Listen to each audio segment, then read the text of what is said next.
La condición humana, por Hannah Arendt. 10. Capítulo 2. La esfera pública y la privada. 9. Lo social y lo privado. Lo que llamábamos antes el auge de lo social coincidió históricamente con la transformación del interés privado por la propiedad privada en un interés público. La sociedad, cuando entró por primera vez en la esfera pública, adoptó el disfraz de una organización de propietarios que, en lugar de exigir el acceso a la esfera pública debido a su riqueza, pidió protección para acumular más riqueza. En palabras de Bodin, el gobierno pertenecía a los reyes y la propiedad a los súbditos, de manera que el deber de los reyes era gobernar en interés de la propiedad de sus súbditos. La Commonwealth, como se ha señalado recientemente, existió en gran manera para la Commonwealth, riqueza común.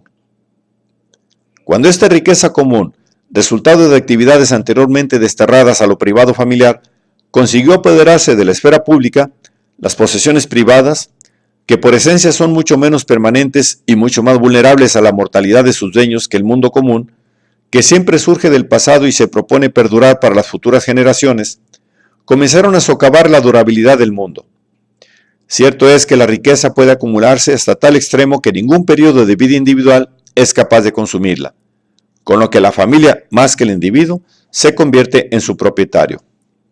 No obstante, la riqueza sigue siendo algo destinado a usarlo y consumirlo, al margen de los periodos de vida individual que pueda sustentar. Únicamente cuando la riqueza se convirtió en capital, cuya principal función era producir más capital, la propiedad privada igualó o se acercó a la permanencia inherente al mundo comúnmente compartido. Sin embargo, esta permanencia es de diferente naturaleza. Se trata de la permanencia de un proceso, más que de la permanencia de una estructura estable. Si en el proceso de acumulación, la riqueza caería enseguida en el opuesto proceso de desintegración mediante el uso y el consumo. Por lo tanto, la riqueza común nunca puede llegar a ser común en el sentido que hablamos de un mundo común. Quedó, o más bien se procuró que quedara, estrictamente privada. Solo era común el gobierno nombrado para proteger entre sí a los poseedores privados en su competitiva lucha para aumentar la riqueza. La evidente contradicción de este moderno concepto de gobierno, donde lo único que el pueblo tiene en común son sus intereses privados, ya no ha de molestarnos como le molestaba a Marx, puesto que sabemos que la contradicción entre privado y público, típica de las iniciales etapas de la Edad Moderna, ha sido un fenómeno temporal que introdujo la completa extinción de la misma diferencia entre las esferas pública y privada, la sumersión de ambas en la esfera de lo social. También por lo anterior nos hallamos en una posición mucho mejor para darnos cuenta de las consecuencias que, para la existencia humana, se derivan cuando desaparecen las esferas públicas y privada. La primera porque se ha convertido en una función de la privada y la segunda porque ha pasado a ser el único interés común que queda. Visto desde ese punto de vista, el descubrimiento moderno de la intimidad parece un vuelo desde el mundo exterior a la interna subjetividad del individuo, que anteriormente estaba protegida por la esfera privada.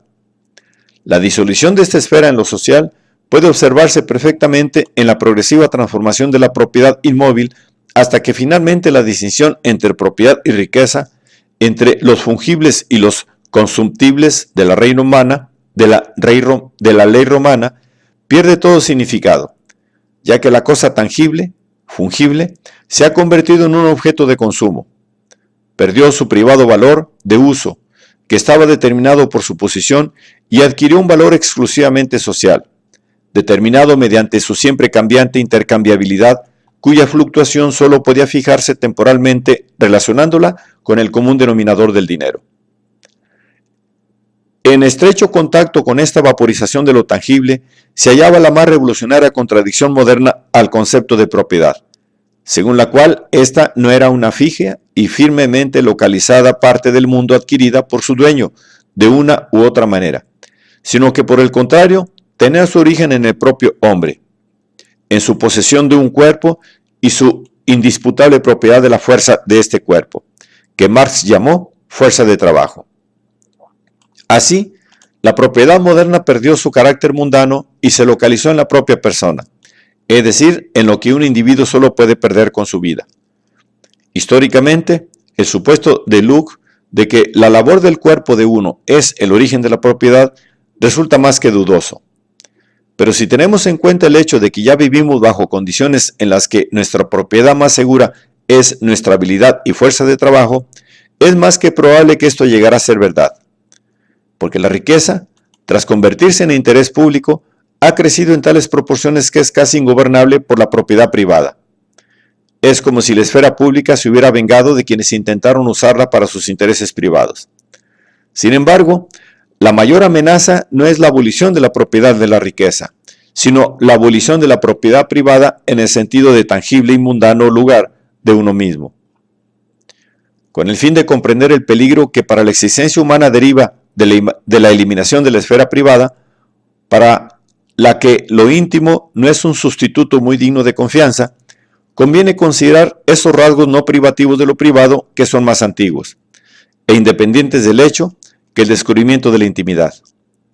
La diferencia entre lo que tenemos en común y lo que poseemos privadamente radica en primer lugar en que nuestras posesiones privadas, que usamos y consumimos a diario, se necesitan mucho más apremiantemente que cualquier porción del mundo común. Sin propiedad, como señaló Locke, lo común no sirve. La misma necesidad que, desde el punto de vista de la esfera pública, solo muestra su aspecto negativo como una carencia de libertad, posee una fuerza impulsora cuya urgencia no es equilibrada por los llamados deseos y aspiraciones más elevados del hombre.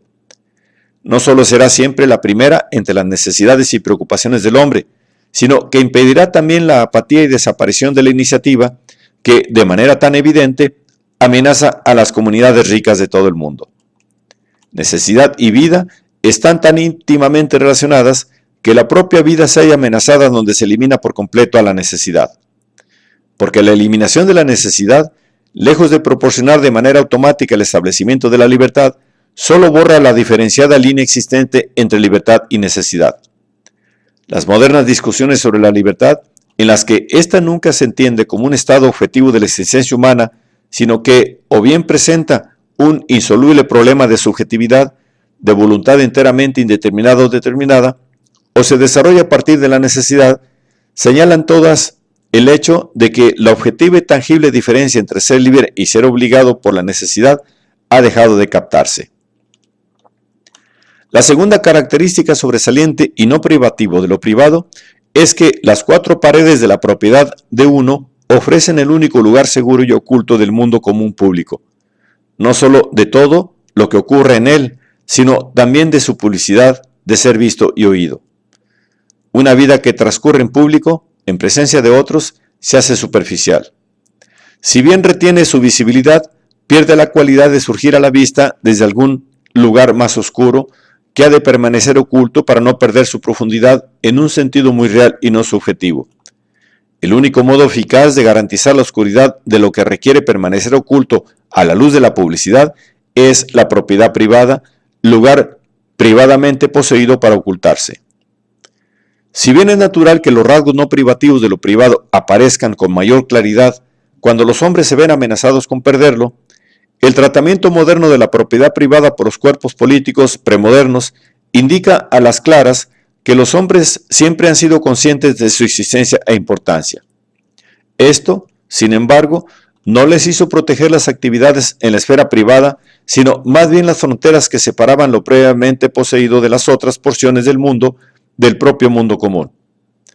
Por otra parte, el rasgo característico de la moderna teoría política y económica, hasta donde considera a la propiedad privada como tema crucial, ha sido acentuar las actividades privadas de los propietarios y su necesidad de protección por parte del gobierno, en beneficio de la acumulación de riqueza a expensas de la misma propiedad tangible. Lo importante para la esfera pública no es, sin embargo, el espíritu más o menos emprendedor de los hombres de negocios, sino las vallas alrededor de las casas y jardines de los ciudadanos. La invasión de lo privado por la sociedad, la socialización del hombre, Marx, se realiza de manera más eficiente por medio de la expropiación, si bien no es la única forma. Aquí, como en otros aspectos, las medidas revolucionarias del socialismo o del comunismo deben reemplazarlas por el más lento y no menos seguro marchitamiento de la esfera privada en general y de la propiedad privada en particular. la distinción entre las esferas pública y privada, considerada desde el punto de vista de lo privado, más bien que del cuerpo público, que del cuerpo político, es igual a la diferencia entre cosas que deben mostrarse y cosas que han de permanecer ocultas. Solo la época moderna, en su rebelión contra la sociedad, ha descubierto lo rica y diversa que puede ser la esfera de lo oculto bajo las condiciones de la intimidad. Pero resulta sorprendente que desde el comienzo de la historia hasta nuestros días siempre haya sido la parte corporal de la existencia humana lo que ha necesitado mantenerse oculto en privado. Cosas todas relacionadas con la necesidad del proceso de la vida que antes de la Edad Moderna abarcara todas las actividades que servían para la subsistencia del individuo y para la supervivencia de la especie. Apartados estaban los trabajadores, quienes con su cuerpo atendían a las necesidades corporales de la vida, y las mujeres, que con el suyo garantizaban la supervivencia física de la especie. Mujeres y esclavos pertenecían a la misma categoría y estaban apartados no solo porque eran la propiedad de alguien, sino también porque su vida era laboriosa, dedicada a las funciones corporales. En el comienzo de la Edad Moderna, cuando el trabajo libre había perdido su lugar oculto en lo privado de la familia, los trabajadores estaban apartados y segregados de la comunidad como si fueran delincuentes, tras altas paredes y bajo constante supervisión. El hecho de que la Edad Moderna emancipara a las mujeres y a las clases trabajadoras casi en el mismo momento histórico, ha de contarse entre las características de una época que ya no cree que las funciones corporales y los intereses materiales tengan que ocultarse. Lo más sintomático de la naturaleza de estos fenómenos estriba en que los pocos residuos de lo estrictamente privado se relacionan, incluso en nuestra propia civilización, con las necesidades, en el sentido original de ser necesarias por el hecho de tener un cuerpo.